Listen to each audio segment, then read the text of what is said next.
Film की शुरुआत एक प्राचीन भविष्यवाणी से होती है कि एक लाल बालों वाली लड़की धरती पर डीमंस का द्वार खोलेगी। उसके इस शक्ति के डर से ईश्वर ने शूरवीर के कानों में कहा कि ऐसा होने से पहले उसे मार दिया जाए।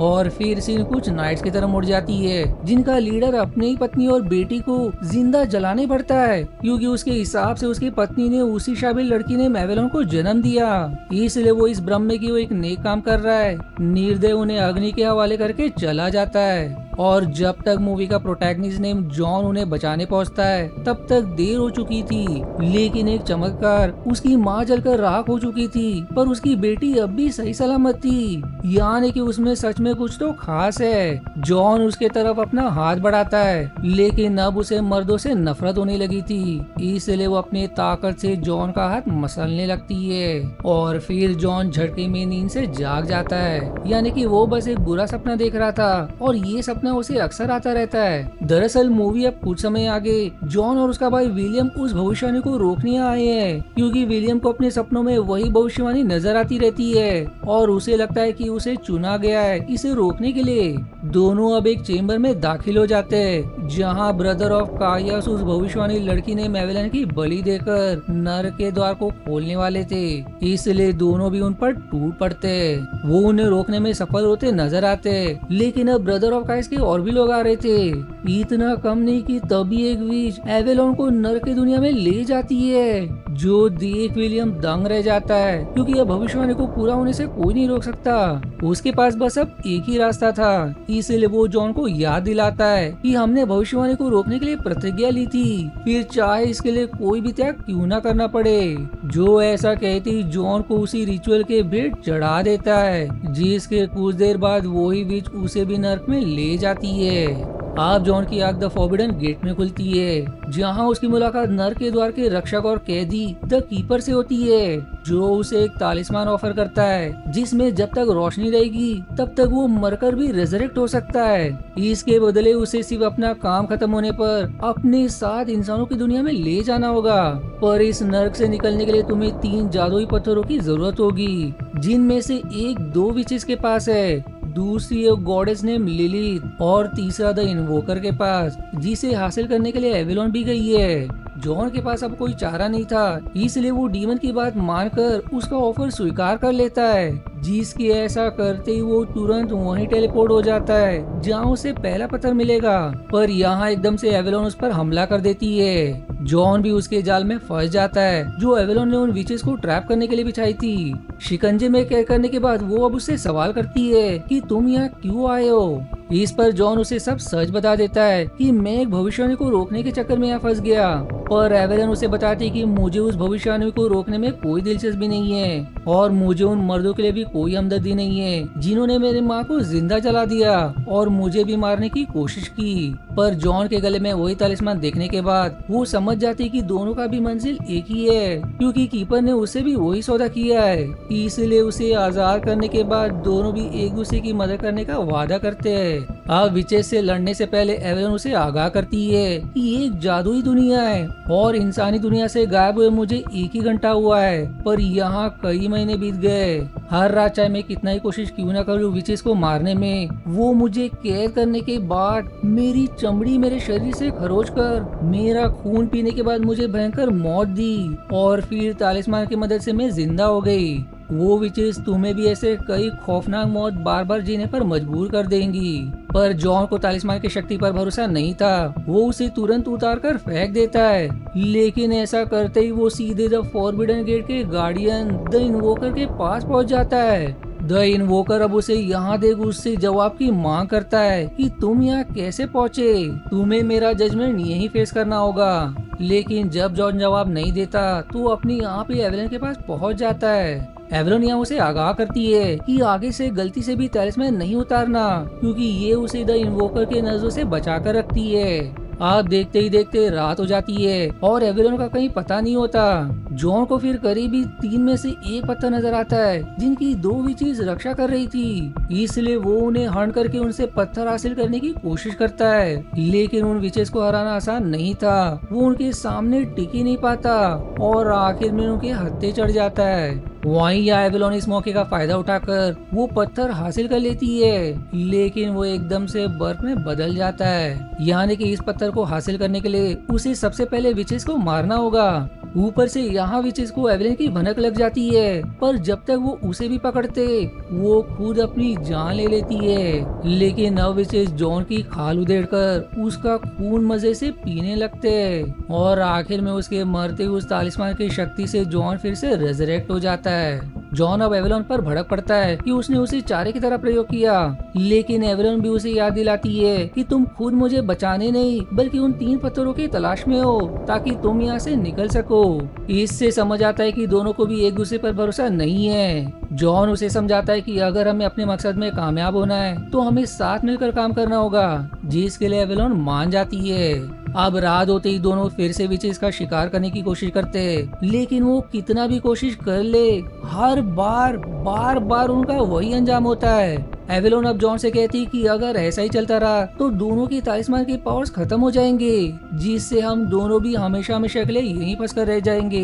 वहीं ये तो बस पहला पड़ाव है, इसके बाद हमें यहाँ के और 2 देवताओं को हराना है। जॉन को अब ये गंभीरता समझ आ जाती है, इसीलिए जितना भी उसने अब तक सीखा था उसका प्रयोग करके वो उन पर वार कर देता है, जो फाइनली उनमें से एक को चोट पहुंचाने में सफल रहता है, जो चोट दूसरे विच पर भी नजर आती है। लेकिन जॉन जल्दी फिर से उनके क्रोध का शिकार बन जाता है। अब रेजरेक्ट होते ही जॉन समझ जाता है कि एक को मारने से दूसरे की भी मौत हो सकती है। वहीं उसने ये भी नोटिस किया था कि विचेस देख नहीं सकती, वो सिर्फ शोर से अपने शिकार को ढूंढती है, इसलिए वो अपनी ब्रीदिंग के भी शोर को दबाने के लिए वो अगले बैटल में अपने कवच को लटका देते, जिसका शोर उन विचेस को गुमराह करता है। इसी का फायदा उठाकर जॉन उसकी गर्दन धड़ से अलग करने के लिए तेजी से उसकी तरफ बढ़ता है, लेकिन वो आखिर में पकड़ा जाता है और विच दंड के रूप में अपना हाथ उसके पार कर देती है। पर उनका शुरुआत से यही प्लान था। जॉन अपने आखिरी दम तक उसका हाथ दबोच लेता है, जिसका फायदा उठाकर एवेलोन विच का सर कलम कर देती है, जिससे दूसरी विच भी मारी जाती है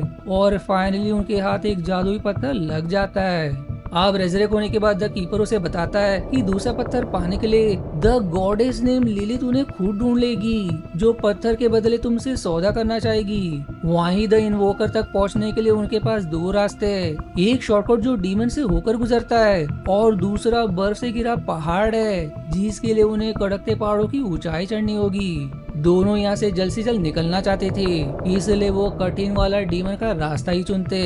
आप कुछ देर बाद जब जॉन आराम कर रहा होता है तो उसे कुछ अजीब विजन्स नजर आते, जिससे उसके होश ही उड़ जाते, जिसके तुरंत बाद ही उसकी नींद भी टूट जाती है। इसी दौरान एवेलन जॉन से शेयर करती कि मुझे द ब्रदर ऑफ कायस ने नहीं पकड़ा, बल्कि मैं खुद उनके पास गई थी, क्योंकि उन्होंने मेरे तक को मिटाने का दावा किया था। मैं अब ईश्वर पर विश्वास नहीं करती, क्योंकि उनके होते हुए भी मुझे इतनी पीड़ा सहनी पड़ी। मैं यहाँ किसी भी भविष्यवाणी को अंजाम देने के लिए नहीं आई हूँ, बल्कि एक शक्तिशाली तलवार के तलाश में हूँ, जो रोशनी को भी मोड़ सकती है, जिसके मदद से मैं अपने पिता और उनके राज्य के लोगों से बदला लूंगी, जिन्होंने मेरे साथ ऐसा किया। अब इसके बाद जब दोनों आगे बढ़ते, जॉन को अपने भांजे के मौत के डरावने विजन नजर आते हैं, जिससे वो बुरी तरह से घबरा जाता है कि कहीं उसे कुछ हो तो नहीं गया। इसलिए वो विचार बदलकर दूसरे रास्ते से जाने लगता है, लेकिन एवेलोन दूसरे रास्ते से नहीं जाना चाहती थी, इसलिए वो उसके आड़े आ जाती है। इसी अब दोनों में हाथापाई हो जाती है और गुस्से की आग में अनजाने में एवेलोन अपनी शक्ति का प्रयोग कर बैठती है, जो उसे भी नहीं पता था कि उसमें ऐसी भी कोई शक्ति है। सबसे बड़ी मुसीबत की इसमें जॉन का तालिस्मान गिर जाता है, जिससे वो फिर से द इन्वोकर के पास टेलीपोर्ट हो जाता है। द इन्वोकर अब उससे फिर से सवाल करता है कि वो द फॉरबिडन गेट से कैसे यहाँ पाया, लेकिन जवाब देने के बजाय उनमें लड़ाई छिड़ जाती है। उसे बचाने के लिए अब एवेलोन भी वहाँ पहुँच जाती है, जिसे इन्वोकर अपने शक्ति से जकड़ लेता है और घातक वार करके उसे बुरी तरह से घायल कर देता है, जिसके बाद वो उन पर दया करके आजाद कर देता है। पर उस वार के बाद एवेलोन काफी कमजोर हो गई थी, जिसकी जॉन बहुत देखभाल करता है, क्योंकि उसने उसकी जान बचाई थी और ऐसी अब दोनों में करीबियां बढ़ने लगती है। इसके बाद अब जब जॉन को झपकी लग जाती है तो वो खुद को अगली गॉडेस द लिली के पास पाता है। लिलित उसे अपना पत्थर आसानी से ऑफर कर देती है और कहती है कि इसके बदले मुझे सिर्फ तुम्हारा प्यार चाहिए, क्योंकि अगर तुमने द इन्वोकर को हरा दिया तो तुम्हारे हाथ वो शक्तिशाली तलवार लग जाएगा जिसकी शक्ति से तुम खुद देवता बन जाओगे, जिससे फिर हम दोनों राजा और रानी बनकर इंसानी दुनिया पर राज करेंगे। जॉन उसका पत्थर स्वीकार तो कर लेता है पर वो उसके प्यार को ठुकरा देता है। लिलित फिर उससे कहती है कि तुम जिसमें प्यार ढूंढ रही हो वो खुद भरोसे लायक नहीं है, क्योंकि उसका मकसद तुम्हें धोखा देकर तीनों पत्थर हासिल करने का है ताकि उसके हाथ वो तलवार लग सके। इसलिए उसने तुमसे ये बात भी छिपाई रखी है कि तीनों पत्थर हासिल करने के बाद भी सिर्फ 2 ही फॉरबिडन गेट को पार कर सकते हैं और वो दूसरा द कीपर ही होना चाहिए, क्योंकि वो उसके तालिस्मान के सौदे से बंधी है, यानी कि वो तुम्हें साथ नहीं ले जाने वाली। फिर भी जॉन अपना विचार नहीं बदलता क्योंकि उसे एवेलोन पर भरोसा है। इसके बाद जब एवेलोन की आंख खुलती है तो उसे पता चलता है कि जॉन ने दूसरा पत्थर हासिल कर लिया है। उनका पड़ाव अब द इन्वोकर होगा, पर एवेलोन में अब उतनी ताकत नहीं थी द इन्वोकर से लड़ने के लिए। इसलिए जॉन उसे सुझाव देता है कि तुम यहीं आराम करो, मैं अकेले तीसरा पत्थर हासिल करके लाता हूँ। वो ये भी उसे समझाता है कि बदला लेने के लिए तुम अंधकार का सहारा नहीं ले सकती, क्योंकि मैंने अपने विजन में देखा है कि जब तुमने वो तलवार हासिल किया तब तुम हमेशा के लिए अंधकार में कैद हो गई। एवेलोन फिर भी उसके चेतावनी को इग्नोर कर देती है क्योंकि ये उसकी लड़ाई है, इसलिए वो उसे धोखे से घायल करके खुद द इन्वोकर से लड़ने चली जाती है, क्योंकि एक तरह से वो जॉन को भी मुसीबत में नहीं डालना चाहती थी। होश में आने पर अब जॉन तय कर लेता है कि वो एवेलोन को बचाकर ही रहेगा, फिर चाहे इसका मतलब ये कि वो लौट नहीं सकेगा, जिससे अपने भाई को भी ब्रदर ऑफ कायस से नहीं बचा पाएगा। वहीं यहाँ एवेलोन द इन्वोकर से लड़ने जरूर गई थी पर वो आसानी से उसके शिकंजे में फंस जाती है। जॉन भी पर कुछ सेकंड्स बाद वहाँ पहुंच जाता है और इन्वोकर से उसे और एवेलोन को एक साथ 2 फॉरबिडन गेट को पार करने के लिए अलाउ करने की विनती करता है। पर अब द इन्वोकर कहता है कि मैं द इन्वोकर नहीं हूँ बल्कि मैं कीपर हूँ जो सिर्फ डीमंस को द फॉरबिडन गेट को पार करने से रोकता हूँ, यानी कि वो एक भला गॉडेस है। इसीलिए वो उसे अकेले द फॉरबिडन गेट पार करने को अलाउ भी करता है, पर एवेलोन को अलाउ नहीं करता क्योंकि उसने एक डीमन से सौदा किया है और वो डीमन कौन है जल्दी रिवील होगा। पर जॉन बिना एवेलन को लिए जाने नहीं वाला था, इसलिए अब उसकी द कीपर से भिड़ंत हो जाती है और आखिर में वो एवेलन की मदद से उसका ध्यान भटका कर उसे मारने में सफल रहता है। पर जब वो एवेलन को ढूंढते हुए दूसरे कमरे में प्रवेश करता है, फाइनली मूवी का क्लाइमेक्स यहाँ रिवील होता है। दरअसल जो अब तक खुद को द कीपर बता रहा था वो खुद ही द इन्वोकर है। उसका इरादा जॉन का गिल्ड और एवेलन का पावर के लिए लालच का फायदा उठाकर उनसे द कीपर को मरवाना था, जिसके मरते ही वो कैद से आजाद हो गया। वो तालिस्मान जो उसने उन दोनों को दिया था वो ही असली चाबी थी उनके लौटने के लिए, और वो जादुई पत्थर सिर्फ एक रिचुअल का हिस्सा था। वो खुद तालिस्मान की मदद से इंसानी दुनिया में नहीं जा सकता था क्योंकि उसे एक वेसल की जरूरत थी। उसका प्लान विलियम को वेसल बनाने का था क्योंकि उसी ने विलियम के कानों में वो बात फुसफुसाई कि उसे भविष्यवाणी को रोकने के लिए एवेलन की जान लेनी पड़ेगी, जिसे रोकने की वो कोशिश करता। पर विलियम ने अपने सौतेले भाई जॉन को भेज दिया।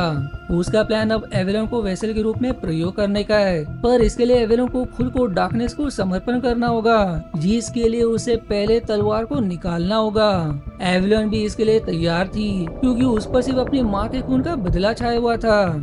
जॉन फिर भी उसे बहुत समझाता है कि और भी तरीका है बदला लेने के, मैं यहाँ रहकर तुम्हारे लिए अपनी कुर्बानी देने के लिए भी तैयार हूँ अगर तुम अच्छाई का रास्ता चुनने का फैसला करो। अब जॉन की ये बात उसके दिल को छू जाती है, इसलिए वो अपना विचार बदल देती है। लेकिन इसे द इन्वोकर को गुस्सा आ जाता है क्योंकि जॉन ने उसका पूरा प्लान चौपट कर दिया था, इसलिए वो उसकी जान लेने लगता है। इस क्रोध में द इन्वोकर अब ये रिवील कर देता है कि एवेलन के पिता के दिमाग में भी उसी ने ये बात डाली थी कि उसकी बेटी श्रापित है जिसे मारना जरूरी है ताकि वहाँ से उसके प्लान की शुरुआत हो।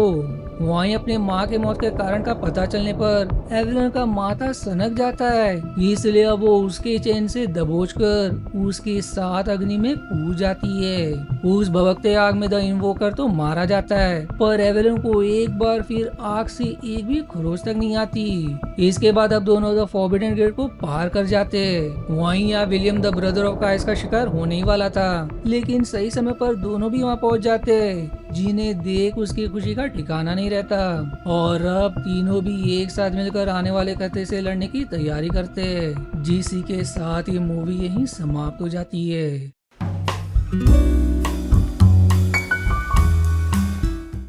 अब मूवी की बात करें तो अच्छी विजुअल इफेक्ट्स और दमदार एक्टिंग के बावजूद इसे IMDb पर काफी कम रेटिंग मिली, क्योंकि कई लोगों ने कंप्लेन किया कि मूवी का नैरेटिव काफी मडल्ड था और कहानी में इमोशनल डेप्थ या लॉजिकल क्लैरिटी नहीं थी। आशा है आपको मेरी एक्सप्लेनेशन पसंद आई।